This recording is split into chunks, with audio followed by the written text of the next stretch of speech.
Hello everyone and welcome back to my channel. Today in this video lecture, I shall be discussing very important aspects of the novel The Inheritance of Loss by Kiran Desai. So without saying anything else, let's get started with the video. As far as this novel, The Inheritance of Loss, is concerned, we find that a very important concept that is reflected upon by the author is multiculturalism. So before analyzing the several aspects of the novel, it would be better if I analyze what the term multiculturalism means.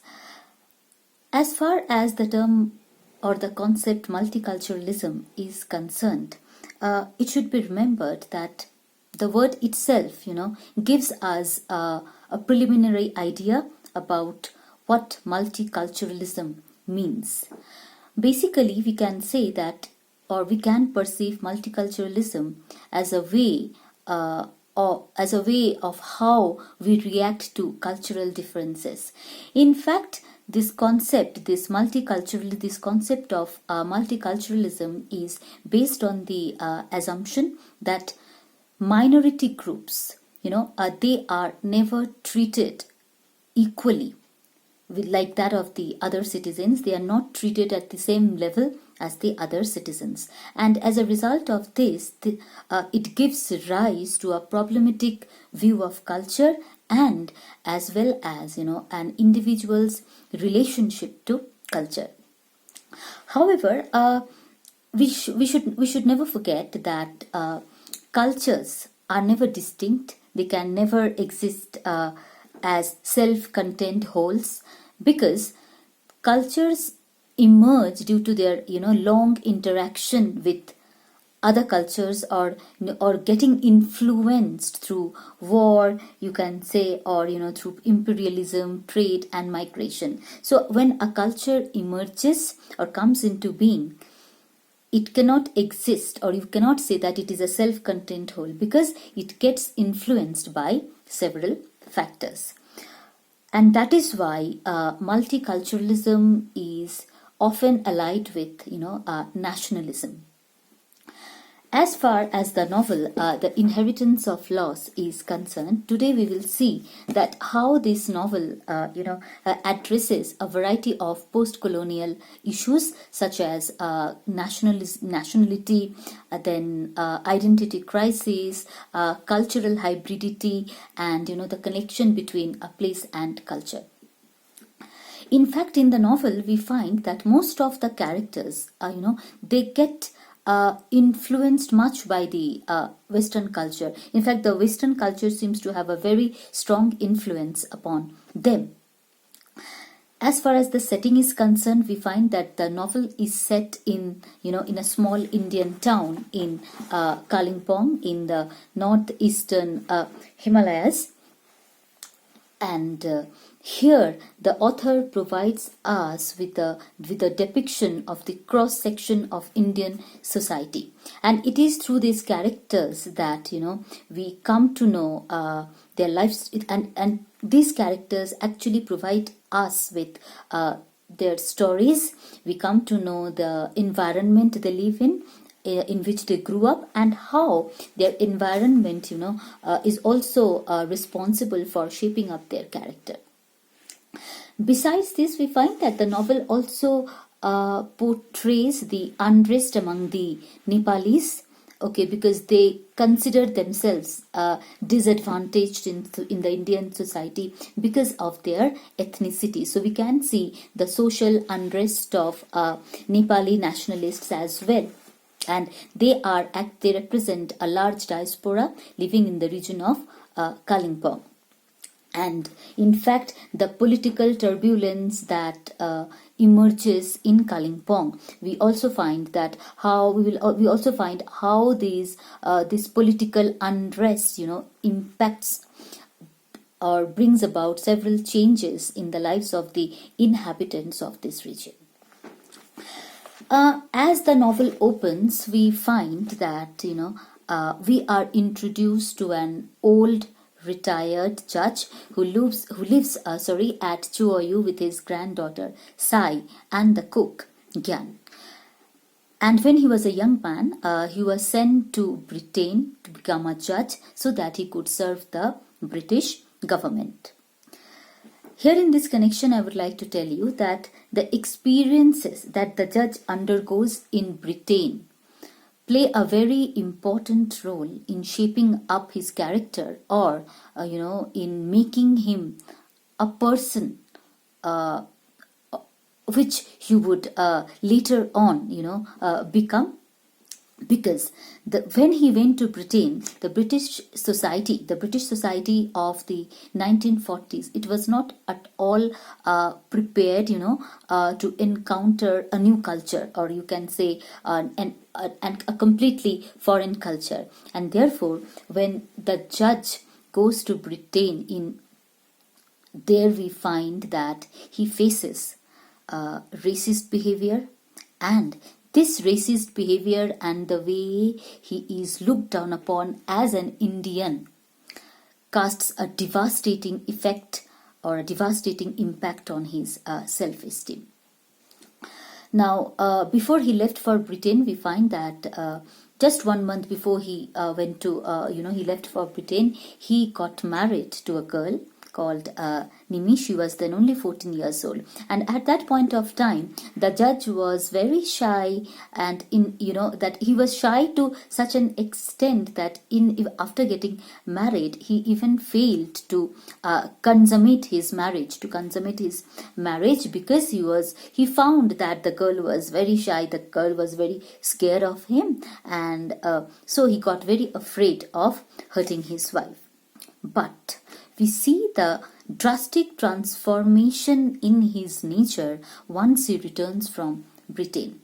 And once he returns from Britain, we find that he creates a huge fuss over a missing puff that he used in order to, while being in Britain, that he used in order to lighten his complexion, and which also means that how much he tried or struggled, to assimilate or to absorb the Western culture in Britain. But when this puff is discovered by his wife, he creates a huge fuss. In fact, after this incident, he gets so infuriated that we find he violently, rapes his own wife for stealing that powder puff. Now, this powder puff here seems to have a symbolic significance in the sense, because since this is something that a judge used in order to lighten his complexion, or in order to make himself fit in the British society. When the puff is discovered by his wife, so it may also mean that his humiliation is also uncovered by his wife, and maybe because of this it angered him so much. And after this, we find that when he returns, because of the humiliating experiences that he underwent in Britain, we find that all these bitter experience in his youth, it finally led him to hate, to despise everything that is Indian. And therefore he begins to cling to British customs, their values, and let's say British habits as well, because he considers it to be a sign of higher class. And that is why we find that when he comes back, when he returns from Britain, he fails, he can't even stand his wife for once. And when she refuses to learn English, that completely, that becomes that finally causes the ultimate alienation between them. So as far as his granddaughter Sai is concerned, so when the judge is basically is depicted as a man who is torn between colonialism and post-colonialism. He is someone who suffers from the let's say the dilemmas of post-colonialism, because as far as his manners are concerned or his demeanor is concerned, he has been able to adopt this perfect British manners, their demeanor. But the problem that lies with him still is that he cannot get himself free completely from his traditional, let's say, or from the shackles which he considers to be, chains or shackles, whatever you say. So he finds it that his culture is a kind of shackle for him. And in spite of adopting the perfect manners of the British, in spite of adopting their style, their food habits, everything, still he is unable to overcome these shackles. For example, let's say his traditional Gujarati accent and his Indian mentality at the same time. And therefore he seems, or he appears to be a man who is simply caught in a dilemma. And he's also caught between the past and the present, between his days in London and now his slow and mundane life in Kalimpong at Chuayu. So basically we can see that in the novel Kiran Desai provides us with a very clear picture of the dilemma that arises when a person gets caught between the East and the West, or let's say the Eastern culture and the Western culture. As far as his granddaughter Sai is concerned, we find that she is also a westernized girl. She got educated in a convent, and her first language is English, and she too prefers Western traditions, Western festivals to the Indian ones. And this becomes the root cause of the conflict between her and her mathematics tutor Gyan, a Nepali. And in fact she is accused of being slavish. She's accused by Gyan of being slavish to the Western culture, because we find that it is Gyan who points out to Sai that the culture, the values that she's preferring, that she prefers more to her own Indian culture, actually does not belong to her, and even this culture would never accept her.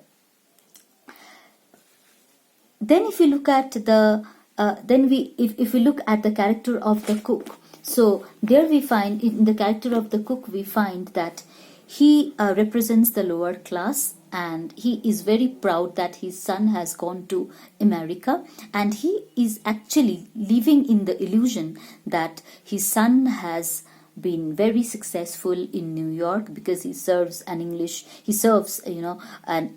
restaurant, and where only English food is served. So for him too, we find that this is a sign of a higher standard, and therefore he is very much proud of his son, and he feels that his son has been very successful. He has made it in New York, and therefore he sees the Western world as something which can help one raise one's standard in society. As far as the character Biju is concerned, Biju is an illegal immigrant in New York, and it is his experience in New York that makes him realize the value of his own culture, and it makes him realize the culture to which he actually belongs. Although he went to New York to gain financial success, to establish himself so that he could look after his father after he earns a lot of money. But then when he reaches there, his experience, everything leads to his utter disillusionment. He is someone who leaves the Eastern culture, and then when he reaches New York, there we find that he encounters the Western culture as an illegal immigrant. So as an illegal immigrant, we find that there Biju is not in a very advantageous position. because he faces racism, and he finds that how the upper class people or the higher class people, they simply look down upon him because of his class. And although he faces this kind of, he faces several humiliation in New York, and he faces several, let's say, like I said, several humiliations in New York, and it finally leads to his realization. But here it would be important to note that a very important difference lies between the judge Jemubhai Patel and Biju. As far as Jemubhai Patel is concerned, his bitter experience in Britain led him to hate or despise his own Indian culture the more. But as far as Biju is concerned, we find that he does not allow his misfortune, or he does not allow his harsh bitter experience in New York to transform into hatred. Rather, it becomes a kind of epiphany for him, which makes him realize the value of his own culture, and therefore we find that he finally decides to come back to his country, and he really feels glad, he really feels happy to embrace or to appreciate his own country, its culture, and therefore he feels proud, he feels very happy to be back to his to return to his own land. And therefore, for the first time, it is said in the novel that when Biju comes out of the airport, maybe for the first time or after a pretty long time, he is able to see things clearly.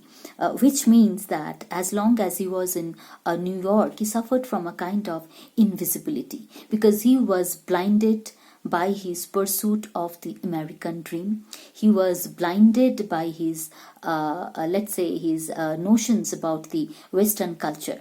But now, for the first time and after a pretty long time, he is able to see things as they are, and therefore he is able to regain his own identity, and is no longer ready to live a life that is imposed on him by a culture to which he does not belong.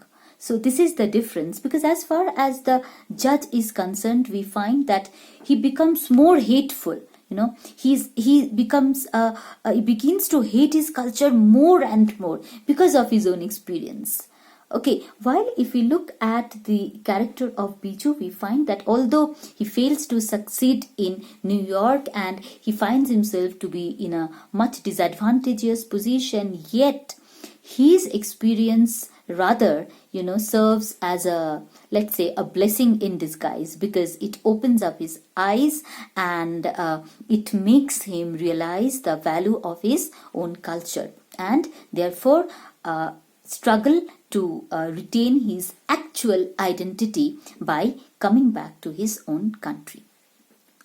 So when Biju returns, we find that he appreciates that now he is able, to accept his own culture and not run after something to which he does not belong, and most importantly, a culture which would never accept him. Therefore, after this, we find, now if we look at the other characters, let's say Gyan. Gyan, the mathematics tutor of Sai, a Nepali.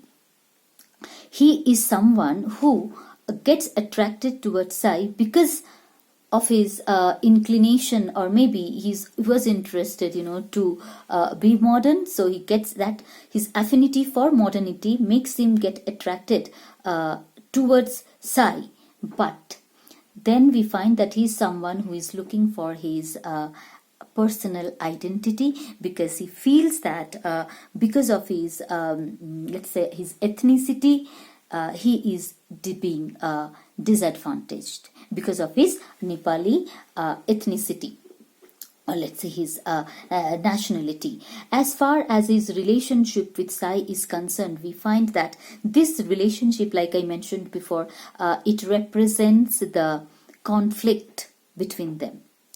It not only represents the conflict, but it also conflict between the Eastern culture and the Western culture. But it also it also represents the conflict between classes and nationalities at the same time. And in fact, problems emerge in their relationship when Gyan completely, becomes aware of his place in society, and he finds that Sai is very much inclined to the Western culture. And since he has already, before that, he has already realized his place in society, he has already realized his disadvantaged position as a Nepali. So that makes him all the more, furious and more opposing to Sai, as well as the culture that he prefers more. Noni and Lola, like Nonita and Lolita, these two sisters in the novel, we find that they represent wealthy higher class, but then these two sisters they're highly influenced by the British culture. Like, as far as Lola is concerned, she is very proud of her daughter Pixie, because she works in England for the BBC. And not only that, we find that these two sisters, they have completely adopted the British culture. So therefore, the British culture, their values and their food habits, everything, and therefore, they consider everything British to be a sign of higher class. And therefore, we find that they cook English food, they read English literature. In fact, they wear Marks and Spencer underwear. So, like I said, in spite of being Indians, like how we find that how these characters, Lola and Noni, how they are strongly influenced by British culture. Father Bhuti is someone who is a priest, he is a Swiss priest, and then we find that although he represents the Western culture, but he is someone who has been also able to absorb the Eastern culture at the same time. Now, if you look at the novel now, that the way all these characters are depicted and their inclination towards two different cultures, because we find in the novel that all the characters, they have their, different perspectives. They react differently to different cultures, the East and the West. So, like I said, that as far as Gyan, the Nepali young man, is concerned, his relationship with Sai becomes very strenuous, and the conflict that arises in their relationship is not just because of the difference in their perception with regard to culture, the East and the West, but we also see that in their relationship there is also the conflict between classes and nationalities at the same time. And when Gyan finds out that his place is a disadvantaged one in society because of his nationality, because of his ethnicity, then he becomes more and more infuriated, and his aversion towards the Western culture gets deepened, and therefore he reacts vehemently towards Sai. And it is because of this, it is because of his situation, his predicament in the society, that makes him struggle for his identity, for his own personal identity. Because although, because when he felt that he is disadvantaged in the society, he joins the GNLF. But later on, we also find in the novel that he questions himself. He questions the decision, his decision of becoming a part of this GNLF movement, and he also realizes that he is not one of them. And that also makes him realize his mistake, and it makes him also feel that whatever he did with Sai was not right, it was unjust. Apart from Gyan, the other two characters, if we look at Lola and Noni, like these two sisters, consider everything that is British, to be of higher class, to be of higher standard. And in fact, Lola is very proud of her daughter Pixie because she works for the BBC in England, and not and we find that how these two sisters, they are strongly influenced by the Western culture, and they're influenced to such an extent that they have made the British habits their own habits. They eat British food, they prefer to read English literature, and even you find them wearing Marks and Spencer underwears. Another, if I talk about the next minor character in the novel, like Father Booty, he's a Swiss priest, and although he represents, or he's a representative of the Western culture, but we find that he has successfully, assimilated or absorbed the Eastern culture at the same time. But still, because of the expiry of his visa, he had to leave. He had to leave Kalimpong, and therefore it makes him suffer from this sense of displacement.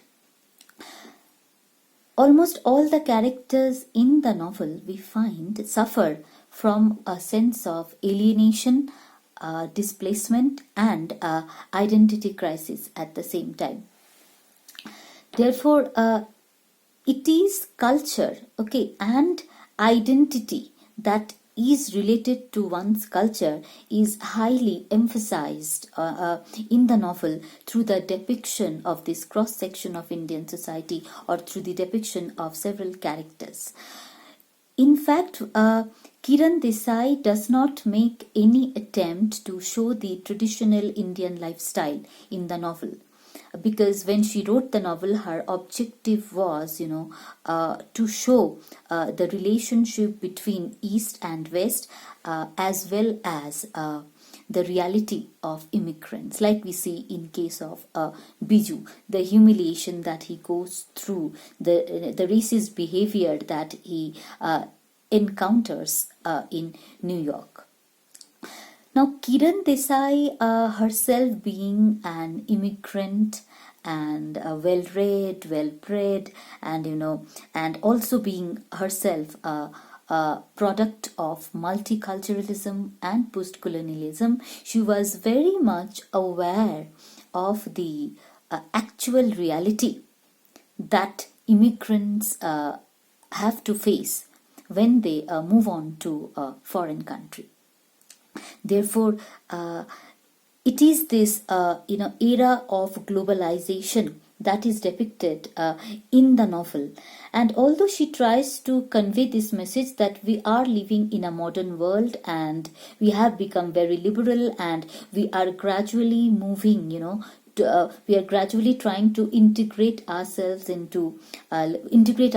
the global economy, because it is this let's say this, it is a stage of transition, and this transition actually began with liberalization. What kind of liberalization? When we try to let's say move from an isolated, or let's say a slow growing economy to a faster growing economy, and in the process trying to integrate with the global economy. So she says that yes, liberalization has benefited, it has proved beneficial to a fraction of India, but if we talk about the rest of the world, it's still this liberalization still remains incomplete. So her motive, or let's say if I say her aim or her objective is to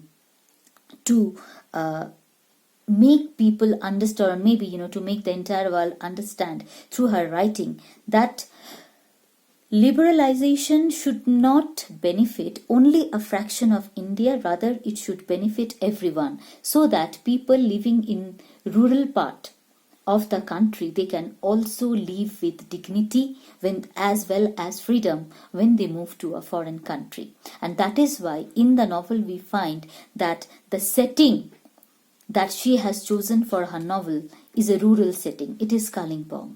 Okay, because it is in this setting we come across characters where we find that how these characters, belonging to a rural area, they have to struggle so hard even to earn the basic needs, of their life. So, therefore, the novel, in the Inheritance of Loss, is a brilliant, we can say that it's a brilliant depiction that makes us realize or makes us understand that how the Eastern culture is perceived in the West and how the Western culture is perceived in the East. Therefore, and how this relationship, how the perception of the characters with regard to the culture, be it the Eastern culture or the Western culture, also affects their self-perception. The self-perception means like their perception about themselves, and this has been brilliantly done by Kiran Desai. Because if you look at the characters, let's say whether it's Jemu Bhai Patel or Biju or Gyan, or Sai, we find that all these characters are, all of them suffer from this sense of identity crisis. And we also find that how their perception of a culture, also affects their perception of their own self. And that tells us that multiculturalism actually, it is the existence of separate cultures and how we accept these cultures or how we react to the several differences that exist between different cultures actually contribute a lot in defining ourselves and in defining our identity and making us realize our place in society, who we are, what we are. Because through the experiences of Biju as an illegal immigrant, the question that is asked by Kiran Desai is very crucial. The question is, who am I? Where do I belong to? And these questions are not just applicable to Biju, but it is applicable to all the characters in the novel. And that's why we find that all the characters, be it Jemu Bhai Patel, the retired judge, Biju, Gyan, Sai, even the cook, all of them kind of, like I said, already mentioned, they suffer from a sense of identity crisis, and they try to figure out, their relationship to the place where they live and as well as the culture to which they belong.